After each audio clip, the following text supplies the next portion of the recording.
दत्ता मामा भरणे कृषी मंत्री या बघायला शेतकऱ्याचे हाल बाहेर निघा।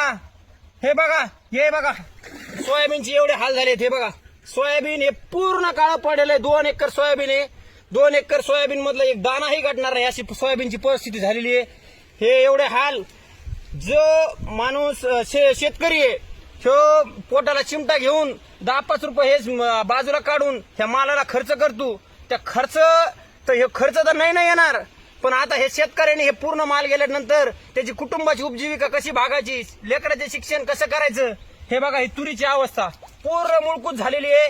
आता हे तुरीचे झाड पण जळायला लागलेत। 8 दिवसात ह्या तुरी 2 एकर तुरीमध्ये एक झाडही शिल्लक राहणार नाही अशी परिस्थिती निर्माण झालेली आहे। हे जर सोयाबीन जर असं असेल तर अजून हे पाणी जर बाहेर निघत नाहीये, पाणी बाहेर निघायला वाटाने पूर्ण आजूबाजूचे पूर्ण शेतकरी पूर्ण पाण्यामध्ये आहेत। हे जर पाणीच बाहेर नाही निघलं तर ही तूर पण राहणार नाहीये आणि आम्हाला शेतकऱ्याला आत्महत्या केल्याशिवाय पर्याय नाहीये।